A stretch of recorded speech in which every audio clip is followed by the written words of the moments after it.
Hello people of the internet, today we are here to ask the question, Hydroid. Yeah! What is it good for? Indeed, what is the Warframe Hydroid good for? To answer this we will take a look at his abilities inside the simulacrum and then take him out into the live environment to see him in action. Hydroid's first ability is Tempest Barrage. Target an area and call down a barrage of liquid fury. Charge this attack to increase the lethality of the onslaught. To be fair, for the first ability on this Warframe, it's not actually that bad.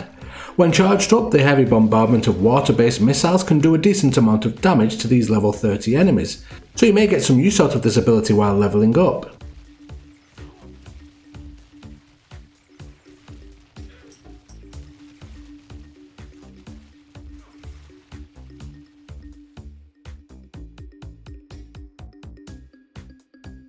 Hydroid's second ability is Tidal Surge. Crash through enemies in a ferocious wall of water. So I was surprised that the first ability on Hydroid was decent and expected it not to be, as with most Warframes. Fear not though, because as far as I am concerned this ability makes up for it in that regard. Tidal Surge simply does nothing really except throw enemies around. You could knock them all off of ledges as I do here, but you need to be careful not to fall off yourself, as I do here.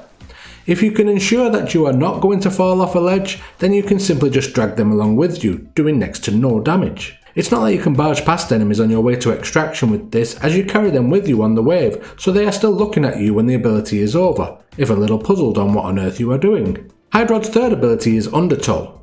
Become a water trap and drown unsuspecting enemies. So with this ability you simply turn Hydroid into a puddle on the floor.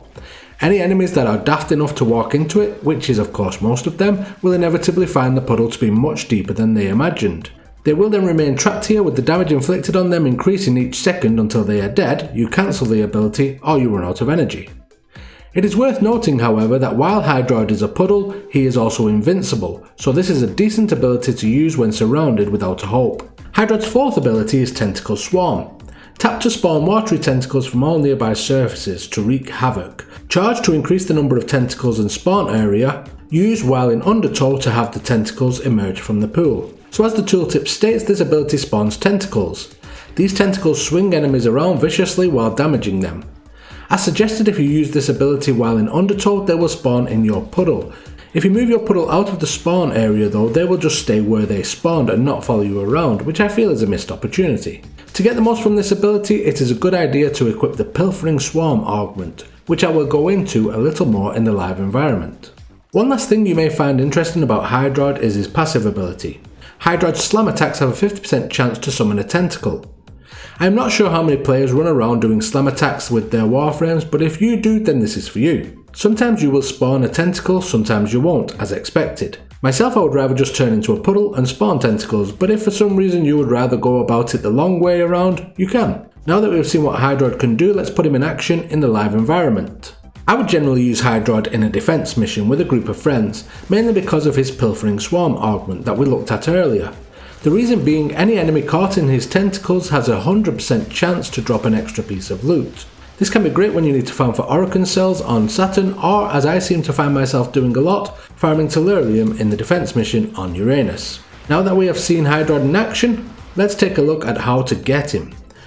The Hydroid part blueprints drop from the assassination mission Oro on Earth. However, to get to this mission you do need to complete the Arkwing mission Urpo, so you will need to have progressed a bit further in the star chart to unlock your Arkwing and then come back later on to pick up this frame. You cannot just get it when you first start playing the game. Once you can access the mission, you need to chase around Vehek in his Terra frame. This is a Grenadier General flying around in a mechanical suit. When you find him, you need to wait for the engines to start glowing above his head before you can attack him. You need to chase him, repeating this 3 times as he flies off each time to another area when enough damage has been inflicted. Finally, on the 4th time of asking, he will attach his flying device to a larger robotic suit and allow you to attack him while grounded.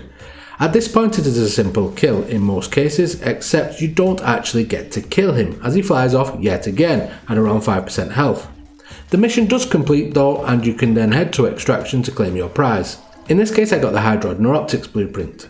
Repeat the mission as many times as necessary to get the other 2 parts, and then head on over to the marketplace to gather his main blueprint for 50,000 credits. Once you have all of these in hand, you can craft Hydroid providing you have the materials required to do so. You can also just farm Hydroid Prime from Void Relics when available, but for completion's sake and for Master Rank, this is how you get him the standard way. So there you have it, we have taken a look at Hydroid and what it is good for. If you would like me to make a video like this for another Warframe I have not yet covered, then please let me know in the comments down below, and I will see you again next time. If you like this video, please consider watching another. 2 suggestions will be on screen now. Also, if you have not subscribed already, please do so by clicking the icon in the middle of this screen. Every view and subscription will go a long way to helping the channel grow, and in turn will result in more content for you. Thank you, and until the next time, goodbye.